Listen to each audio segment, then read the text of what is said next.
The NBA Gambling Podcast on the Sports Gambling Podcast Network is brought to you by Underdog Fantasy. Underdog is giving away $15 million Best Ball Mania 5. Sign on the promo code NBSGPN to claim your first-time deposit offer of $2 bonus cash. Underdog Fantasy promo code NBASGPN.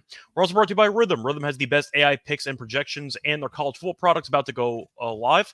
Claim your 7-day free trial today by going to sportsgamblingpodcast.com, rhythmsportsgamblingpodcast.com/RITHMM.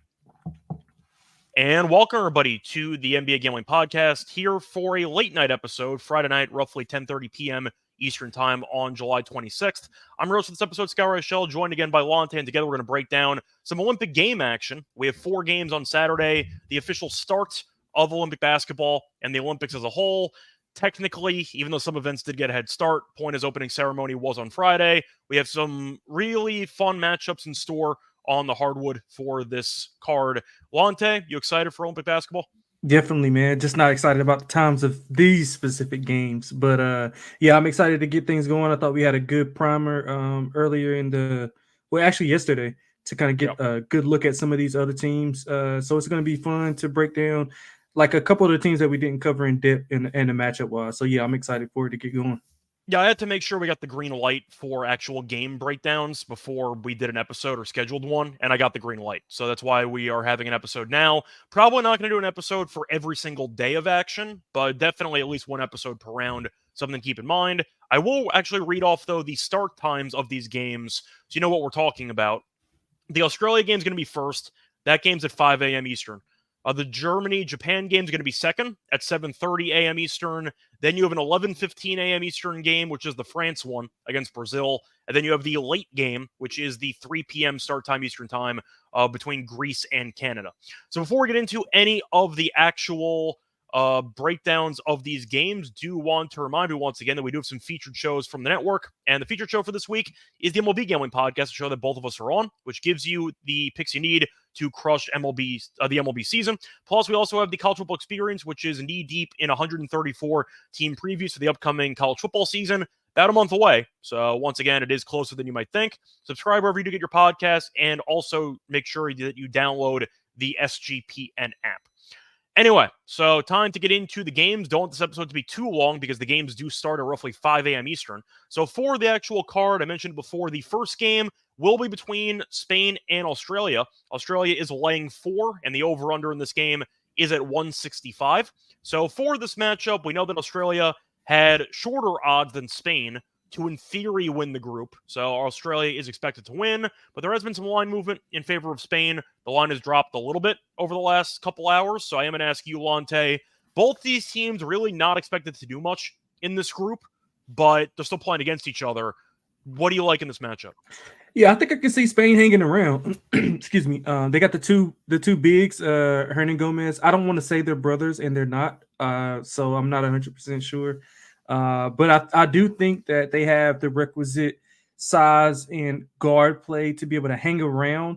The guard play could be a little bit better, but I'm more, in line with their big play against Australia. Australia, we talked about them.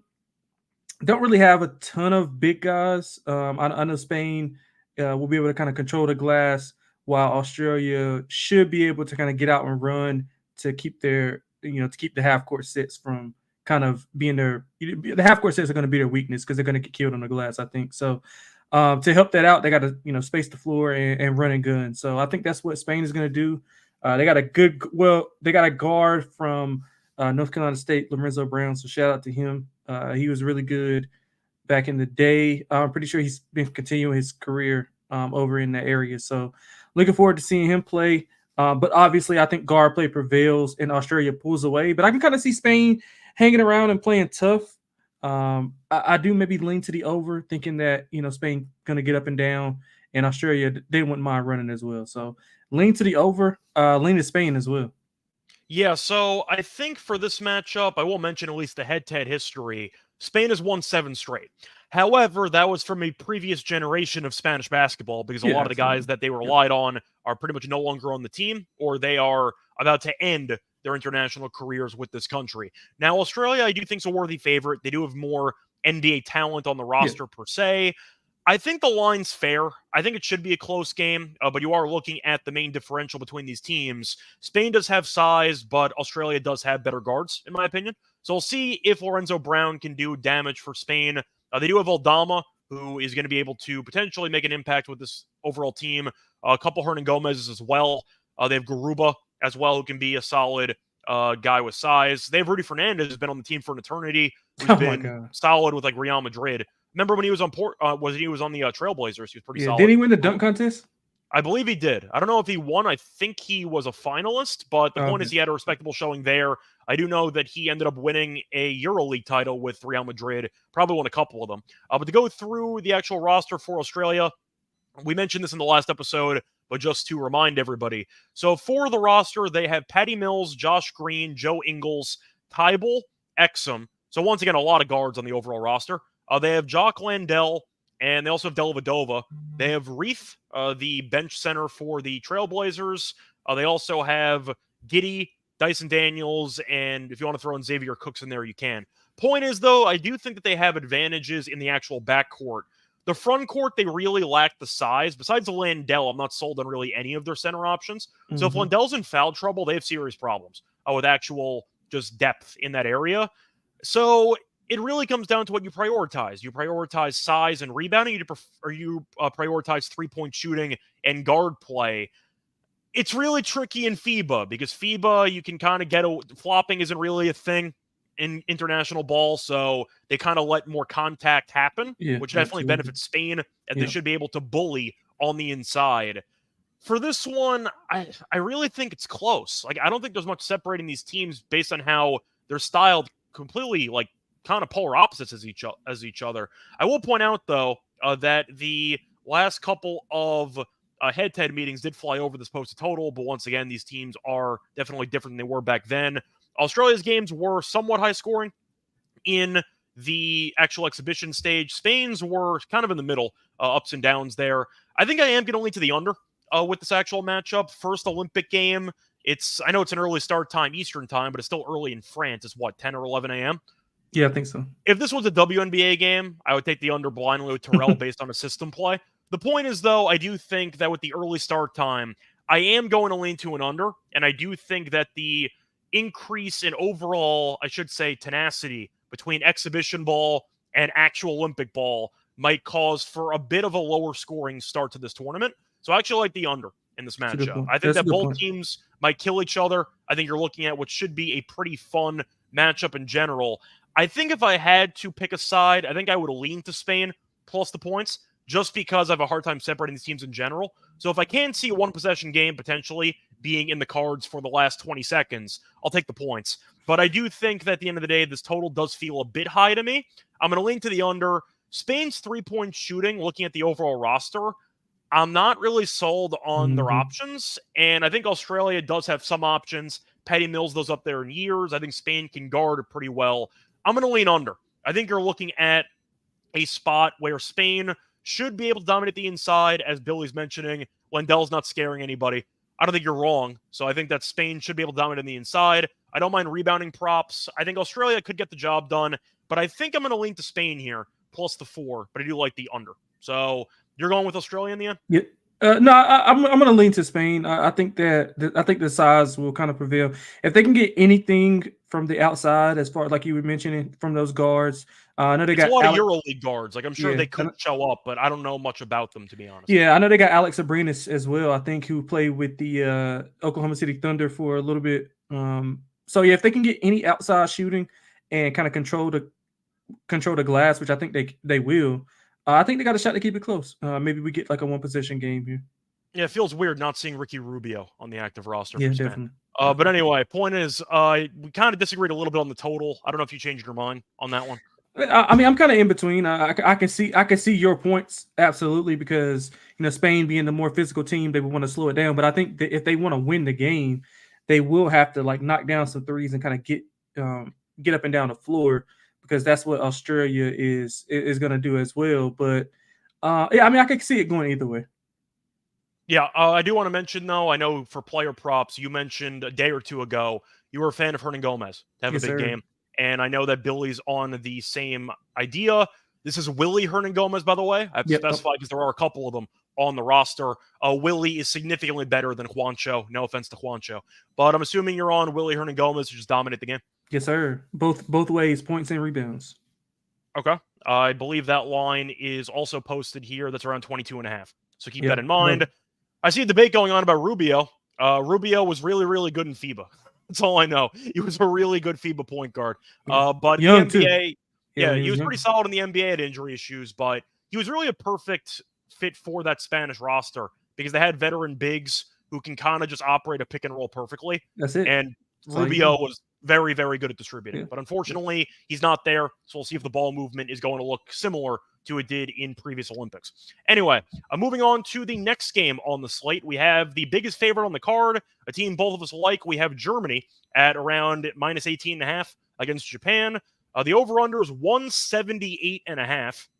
So, yeah, apparently Japan's just going full fledged offense, and they're just going to try to be loyal Marymount from like the 90s. But, yeah, Germany's favored by a ton. We know Japan is one of the worst teams in this entire field. We know that they are right now the longest shot. I believe they were longer than Brazil in the actual group. So they were given no chance in hell of doing anything in this tournament. They have Hachimura and a couple other guys who most of you probably never heard of. Faced off, though, in a friendly matchup back in July. So they faced off a week ago, and that game did land 187, and Germany did win that one by 21, with them getting outscored by 8 in the fourth quarter once they pulled everybody. So Germany, we know, has been in solid form. Did lose to Team USA by 4, but they had won the last 2 friendlies by 21-plus points. Japan, though, they're happy to be here. They're going to try their best. Maybe Rui's going to get a bunch of shots off. But the last 2 games that Japan played as friendlies, the game landed 187 against Germany and 219 against Serbia. They gave up 119 points in a FIBA game, which is impressive. I'm going to lean over because I just think that Germany might score 110 points. Yeah, I like the Germany team total over. I don't know about laying this big of a number, especially not right out of the gate. You mentioned it. The guy they might pull these guys if they're up, 20 plus, and then Japan kind of sneaks in the back door. So I'm kind of weary of laying a number like that. Don't want to take that number as well because you never know. But I like the team total over for Germany. I think they'll be able to get up and down and score at will against Japan. But it's just I don't want to put that much faith in them to lay this big of a number. They get up, and then of course you don't want. You're not getting points for. You're not getting extra points for point differential or anything like that. So they also don't need it in this group, to be honest, with Japan and Brazil. Right, exactly. So I think Germany will be able to score at will, get up and down. I think this will be a good game to kind of get those secondary pieces some better looks to kind of get their confidence going for later on. So.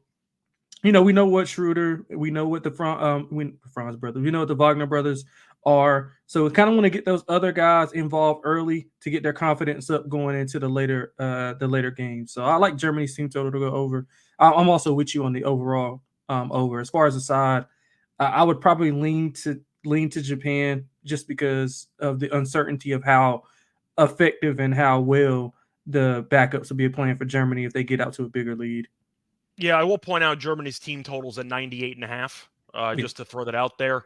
Japan, to go through their last couple of games, once again, they lost to Serbia by 19, gave up 119 points in the process. Lost to Germany, gave up 104, with Germany pulling half the team late in the fourth quarter. They played Chinese Taipei, lost by 20 in the William Jones Cup. I don't really know what that is, but their last 3 games got canceled. And they lost to Taipei by 20, so I don't know what happened there. Played against South Korea, won by 8. Played against South Korea, lost by 1. Played against Australia, they lost by 1, and you want to guess how the other game ended? They lost by 20. They tied. How the hell is this a tie? I have no idea, but according to SofaScore, they tied. So I guess that since it was an exhibition, they decided, why are we playing overtime? And they just decided to go home. So I didn't know if that was an actual thing. Okay, so Ryan's telling me that the William Jones Cup is not the real national team. SofaScore, the thing I'm using to actually find results, groups them all together because it's Japanese basketball. So thank you for telling me that. So ignore the Chinese Taipei thing. The tie against Australia is pretty funny. So I don't know if SofaScore Very, went rogue very. there or how that worked out. But the point is, I don't think they play any defense. I am going to lean to the over in this one. I might not mind Japan's team total over at 79.5, but I do want to ask you, if you're concerned about Germany pulling some guys, do you like Germany first half -10? Yeah, I can get behind that. I can get behind Germany. I love For a good reference, by first. the way, they led in the last exhibition game between them by 25 at halftime. I can get behind a good first quarter, first half bit. I didn't even think about that, but that's a very good counter to not laying that. Yeah, I can get behind that. I just don't think Japan can get any stops. Now, if you Yeah. want to go for player props, you have some fun options, because if we're picking this game to go over and to probably get into the 180s, you can have some fun picking whichever overs you want. By the way, the Nebraska guy is on the team, Tominaga. Oh, he is. Unless there's a different Tominaga. Oh, not KES or KELSI or something like that. Yeah, he's on the team. Oh yeah, that's fun. That's Yeah, fun. so if you want to go for his 3-point props, he did win the college 3-point contest with Nebraska. I see Ruiz at 19.5 for points. Watanabe, my boy, is 13.5. Tice at 10.5. Wagner, Franz is at 18.5. Juice to the over, though. Schroeder is at 17.5. Any of those kind of jump out to you?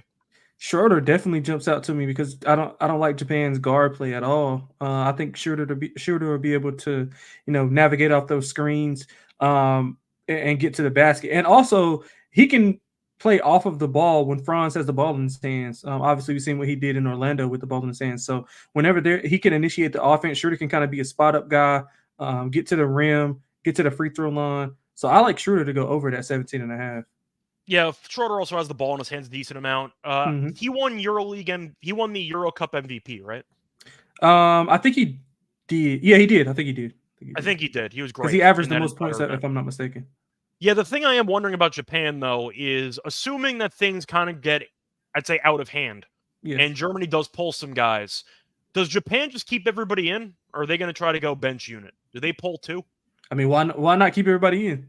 That's what I'm hoping for. I don't think props, I'm just asking. Yeah, I think they're gonna keep all. I think all systems go for them. I think they're gonna keep those guys in and keep fighting. That's why I don't want to lay that 18.5, because they're gonna keep coming. I think they're gonna keep coming at do you want your guy Tominaga over threes in what this is game? what is it? What else he's supposed to do in this game? Was it 2.5? DraftKings doesn't have lines on them. They have lines on his points, but not threes. That's definitely a shame. What is you probably his point? find it elsewhere. His points are at 9.5. That's that might. I don't know. That might be too high, to be honest. Might be. It is juiced heavily to the under, though. It's -1. That might be too high. If you wanted to go for a fun angle, though, the leading scorer in the game, Ruiz +170, Franz is 260, Schroeder's 280. Oh, I like that. I don't mind Schroeder at 280. I like that. Yeah. So something to keep in mind there. Yeah, I like that. I was trying to actually pull up a box score of that last matchup between Japan and Germany, but unfortunately SofaScore doesn't have it. So I'm trying to go to Flash Score quickly. Do you want to stall for like a minute while I try to pull that up? Yeah. So the thing with Germany is what I'm looking forward to is just seeing how well they play against inferior competition. I think that they've proven that they're being able to play with the best. Obviously, with the U.S., I forgot their other games, but I don't think any other team. Obviously, we were high on them coming in. I got a couple of bets on them for the group and also to medal. So I don't think they're far away talent-wise from anybody outside of the U.S. and Canada. And I think the U.S. is far superior from everybody, of course. So them coming into this game, I'll be interested to see how well they deal with, being a heavy favorite and coming in, handling business and kind of getting out of there, with everybody healthy and dominant fashion. So I'm looking forward to that. I'm looking forward to those secondary guys get going, like I said, to get the confidence building up. So that's the number one thing that I'm looking for when I'm watching this game. Yeah, so I found the actual box score. Franz had 27 points. He led all scores. Hachimura had 19. Your guy went 1 of 10 from the floor. He did not have a good game. And looking around, I was tempted by Tice rebounds potentially in this matchup. He had 7 in the exhibition game. His line for this one is 6.5 at plus money. It's at +124. I don't mind Tice rebounds potentially. You could argue about some minutes being lost, but what about Wagner? Wagner is what about Mo? Mo. Yeah, I was going to say Mo I don't have. I only have Franz. Okay. Oh, okay, cool. Franz at 5.5. Okay. So if you wanted to take that, you could. And for his rebounds, by the way, he had 8 in the first game. So Franz PR actually might be a move potentially, based on what happened in the last meeting. Anyway, before we get into any of the other 2 games on the card, do want to remind me once again that we are brought to you by Underdog Fantasy, because they just launched Underdog Streaks, which means if you hit your first 2 pick'em entries, you can go streaking. If you get an 11-0 run, you can win 1,000 times your money. Plus, WrestleMania is live with $15 million in prizes. You can have specials and boosts on all flex entries. I'll keep using either Olympic basketball stuff or baseball stuff with my entries moving forward, or tennis. The podcast has done very well recently.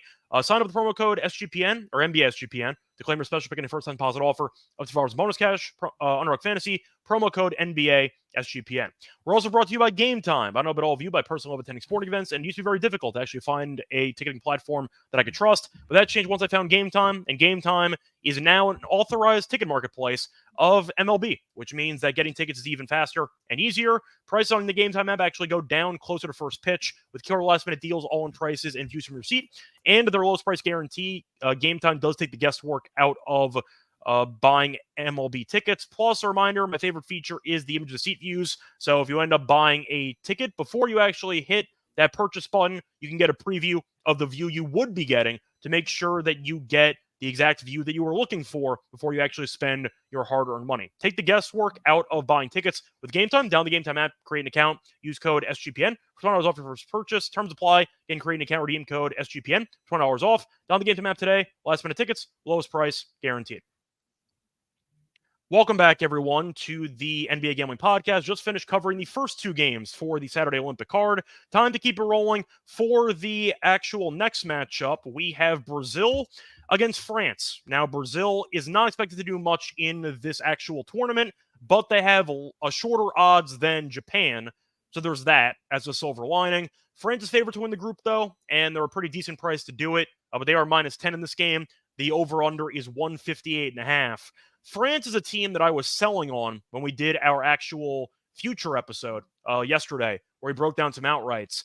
They've been playing horribly, and I feel like people are expecting France to do big things in this event because, 1, they're the home country team, so they get some fan support, and B, because their roster on paper is really good, but the chemistry is way off with this team. France has been awful. They've lost 3 straight exhibition games entering this event. I hate the form they're in. I'm not saying Brazil's a great team, but I'm not laying 10 with France right now. That I can't do. Yeah, I'm with you. But I will go, first quarter, first half to kind of get things going for them, land a little bit of a shorter number. I think they can come out, like you mentioned, motivated after not performing well in the exhibition play, similar to what we saw with the U.S. They could have been playing a little bit of possum, but again, I think they're a bit overrated. I think we talked about that in depth in the last episode. But again, you got to look at the opponent. Brazil, not much there for them. Wemby and Gobert should dominate like this game on the inside. I don't think Brazil I like will rebound props, but I don't trust the spacing with Wemby and Gobert together on the court. Yeah, and their guard play isn't like really high at all. Koulibaly is kind of hit or miss. So put some respect on Fournier's name, though. Come on. Yeah, Fournier, Nick's a legend. Nick's a legend. Yeah. Evan Fournier, come on. Yeah, he's getting paid by like 4 or 5 different NBA teams still. So definitely the Tobias Harris of that country. So I think France early is the better move. I don't want to lay that with them, trying to close out a game. So I'll go early, first quarter, first half with France. Yeah, I can understand that. You could argue that the home crowd advantage might be very present for the environment early in that matchup. Later time. Yeah, definitely true. It's really a weird spot for Brazil because we know this team is not very good. Like, we're expecting them to lose in the group stage, and I feel like most people aren't giving them a chance. Leandro Barbosa is not walking through that door. But I do have to at least point out that they have been fine recently. I see somebody mentioning that they were getting blown out by Montenegro, but they won. They came back and they won that game. So I think they were down like 25. I was watching that game. But they won by 9, so they came back and won. They lost to Cameroon, which is not a great showing. Beat the Philippines and beat Latvia by 25. They've been fine. Like, they lost to Slovenia by 6. I know Slovenia didn't qualify, but it's still Luka, and it was still a friendly matchup. But I feel like I just can't trust France.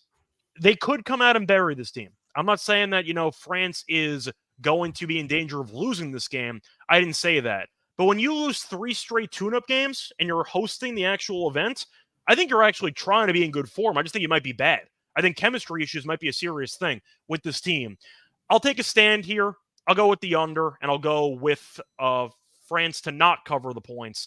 Brazil might get killed, but I do think that Brazil will hang in there for a little while, and I think France with the spacing, I don't know if they have enough shooters. I mean, they're Yeah, they giving don't. Yeah, Fournier they a don't. pretty heavy role with this Yeah. team. If Brazil gets somewhat hot from 3, they can cover this anyway. I'm going to take the points. I just want to see more from France before I officially lay 10 with them. Yeah, I don't disagree there. I just think early on is the best way to go if you like France. Yeah. Besides that, though, I see Ryan mentioned that they ended up losing all those games at home. That is worth mentioning, too. They were Yeah. all in Yep. France.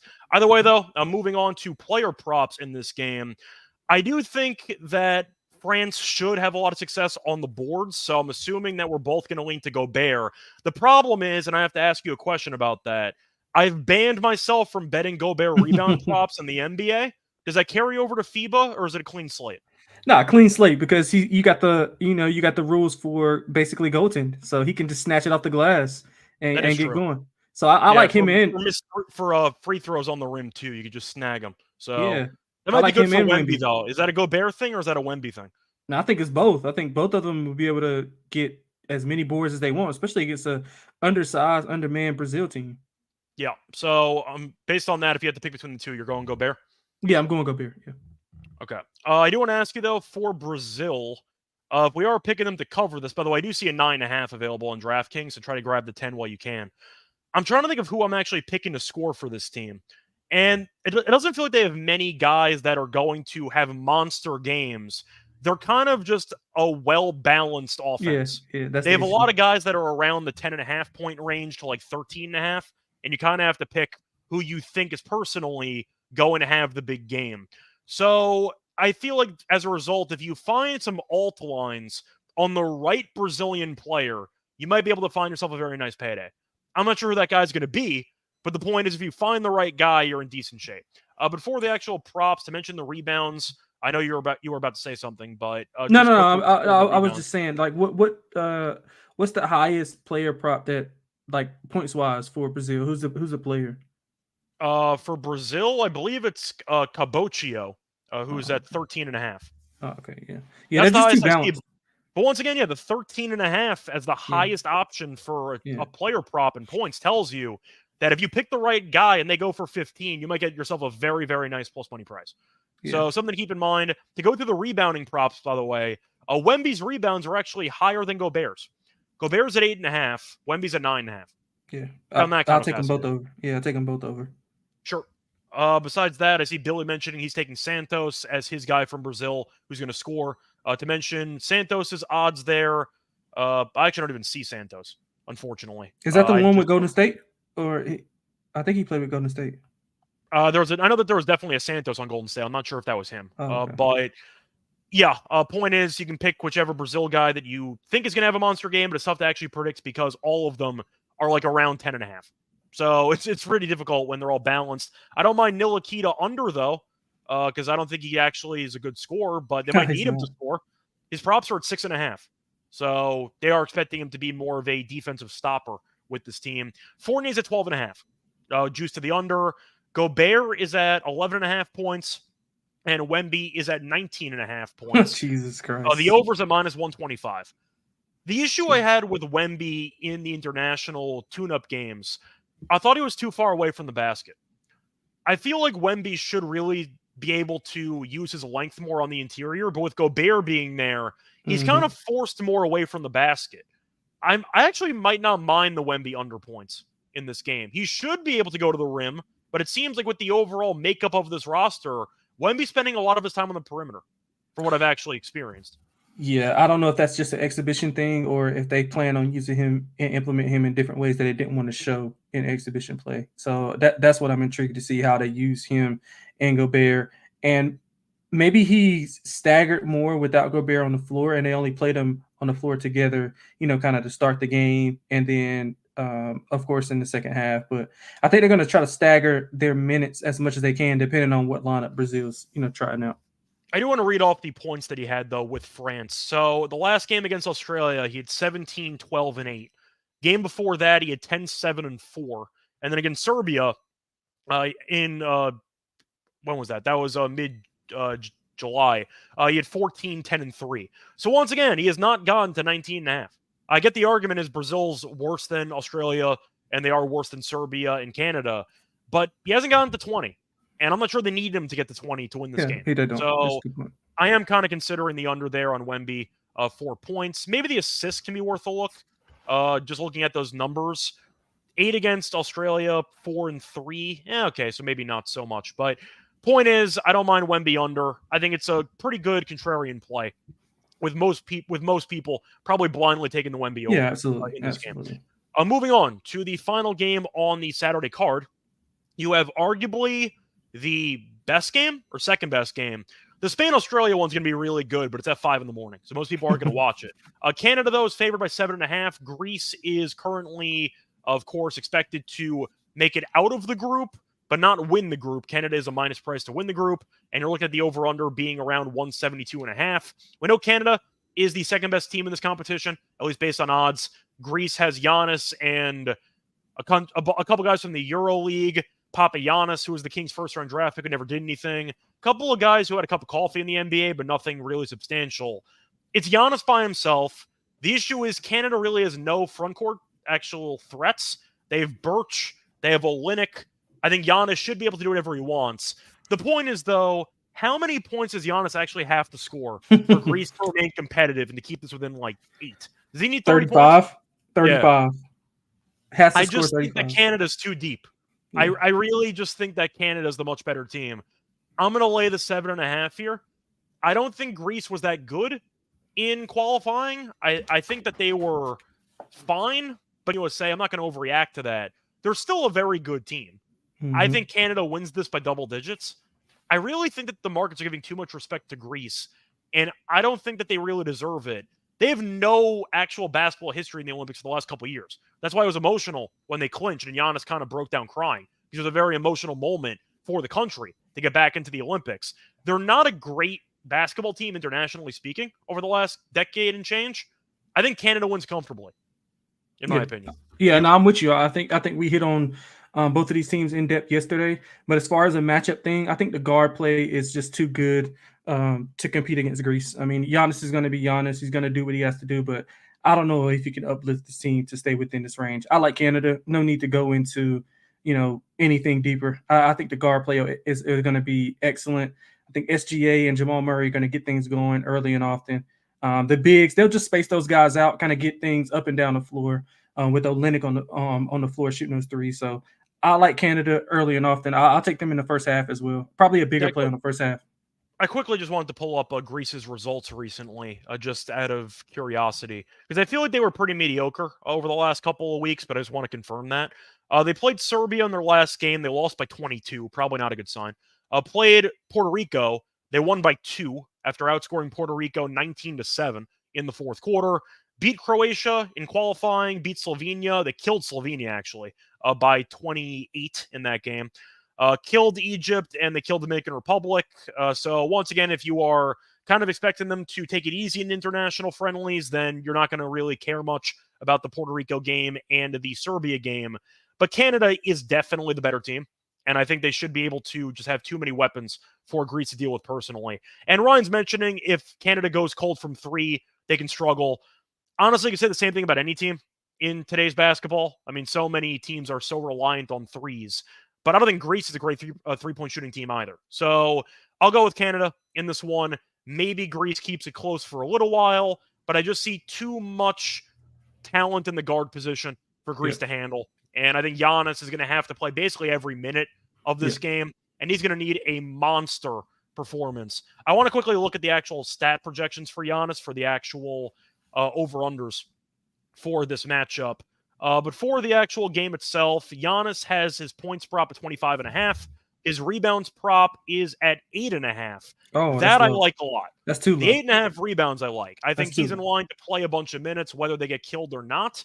I want to quickly pull up Giannis's numbers over the actual international games, but I do like Giannis rebounds quite a bit. Canada does not have much size, even with the amount of guys that they do have. Is Birch a great rebounder? Not really. Is Olynyk a great rebounder? Not really. He wasn't exactly the greatest rebounding-wise in the last couple games, which is actually kind of weird. He had 23 and 8 against Croatia, 13 and 4 against Slovenia, but they won that game by 28, so he barely played. And he also barely played against the Dominican Republic. He ended up scoring 32 points in 18 minutes, which is just stupid. And he had 2 rebounds. So if you're picking him to play a bunch of minutes in this game, I do think there are some room for rebounds for him. I like the 8.5 over. Yeah, I love the 8.5 over. Love it. Yep. And that's at minus 130. That's going to wrap it up, though, for the actual preview of the 4 games. Forgot to mention, by the way, for the last couple games, for this Canada game, I think I'm actually going to lean under in this one. I think Greece doesn't exactly have the offensive depth to potentially keep pace with Canada. And Greece defensively, looking at these numbers, they're not that bad defensively.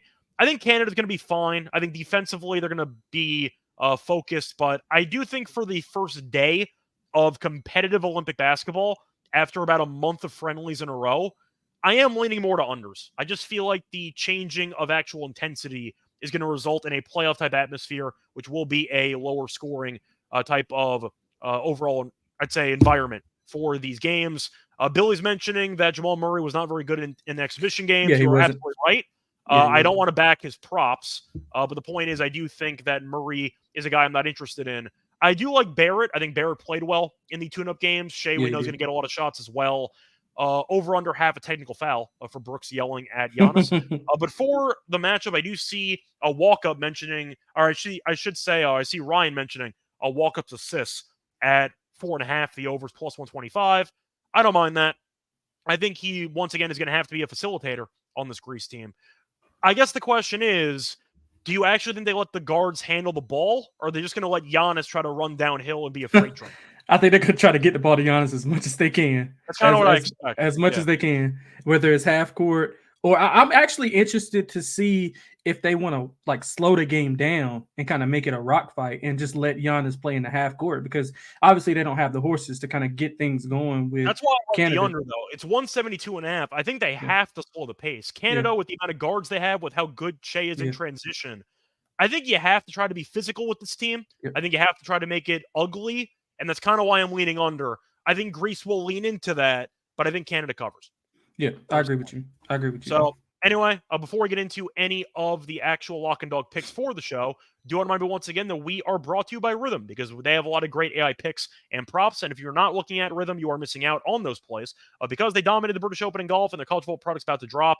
You can even customize your own betting models easily using Rhythm's tools. Claim your 7-day free trial today by going to sportscamppockets.com. Rhythm, sportscamppockets.com/RITHMM.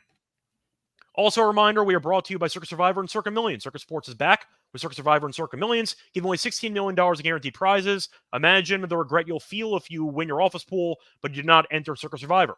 Don't have your book there for Las Vegas for football, only because this weekend's a great time to go. Hang out with Ryan and Sean, enjoy some of the open bar events at the World's Bet Sportsbook from August 22nd through the 24th. Use promo code SGP15 to save 15% off on your hotel room, or save 15% on your hotel room for sign-up weekend. Sign up in person at Circus Sports between now and September 7th and use a proxy to play from anywhere. We even have a deal, footballcontestproxy.com. Save $50 with the promo code SGP.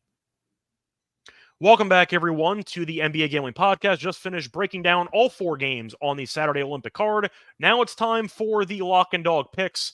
Lonte, I'm going to let you go first. What is your lock and dog for the show? Yeah, for the lock, I'm going to go to something that we both like. Just going to pivot a little bit on it. I'm going to go over the team total for Germany in the first half.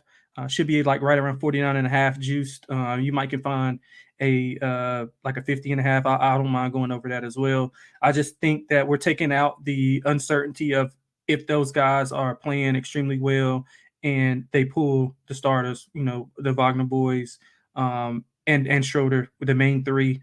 I think they can start off early, get things going. Japan obviously playing at a rapid pace to kind of try to, bomb away with threes. I think it'll be a lot of possessions early. So I like Germany's first half team total to go over 49.5, all the way up to at least 50, 51.5. I think it's fine. That'll be my lock. For the dog, I'm going to go with the game that's, tipping off in probably about like 4.5, 5 hours. I'm going to go with Spain.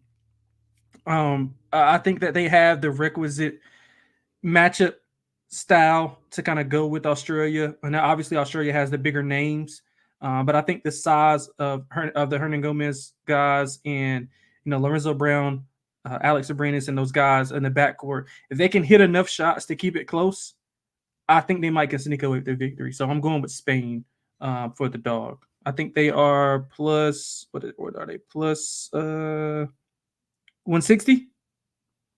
I see around 160. I see DraftKings at 150, but I think there is a 160 around if you want to go with that.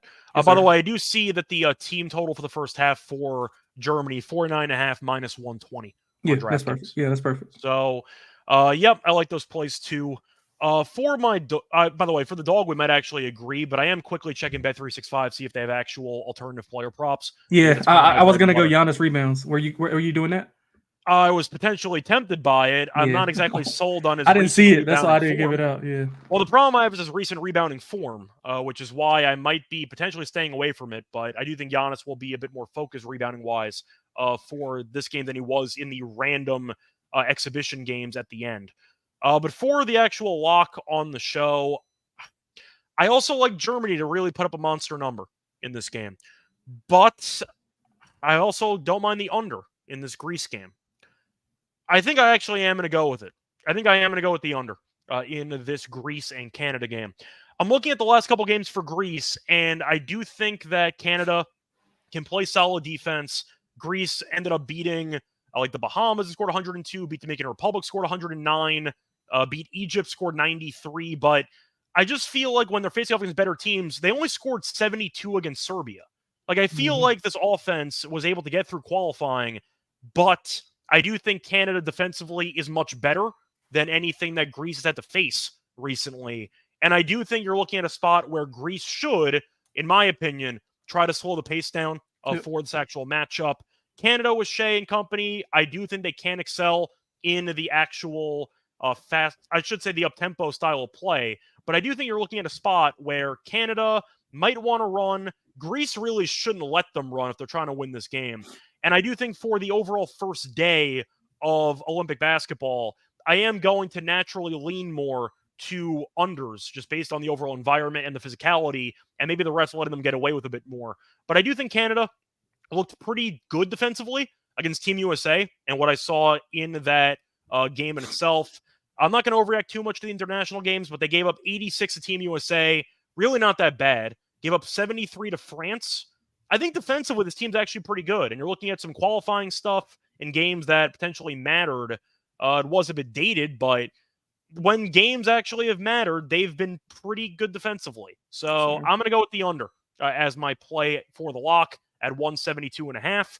For the dog, I really want to go for a player prop, but I got to figure out what I want to do. Because once again, you're looking at a lot of question marks with exhibition games. And if you can kind of extrapolate the data from those games into the upcoming games, I think I might agree with you about Spain, but I'm trying to think if I can go for like a player prop parlay with that.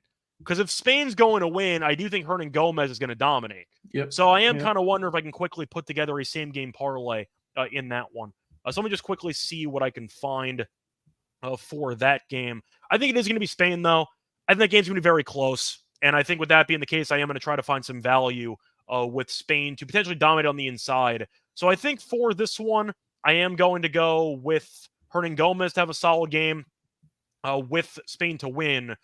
Give me Hernan Gomez higher 6.5 rebounds with Spain to win the game, plus 276. Love that. So I'll go with that as my dog. It's kind of difficult to find many dogs. I like Brazil to cover. I'm not picking them to win, so I can't really do that too. Point is, though, that's going to wrap it up, though, for the actual episode. Lonte, anything else you want to add before we officially end it? That's it, man. Hopefully we can get off to a good start and get things going. Yep. Once again, though, it should be fun. Looking forward to breaking down the Olympics moving forward. Not going to have an episode for every single day, so apologies if you were expecting it. Point is, though, we are going to have an episode probably once or twice a week, if I had to guess. So keep in mind that there will be some episodes moving forward. Until next time, good luck to all of you and all of your bets. Bye, everyone.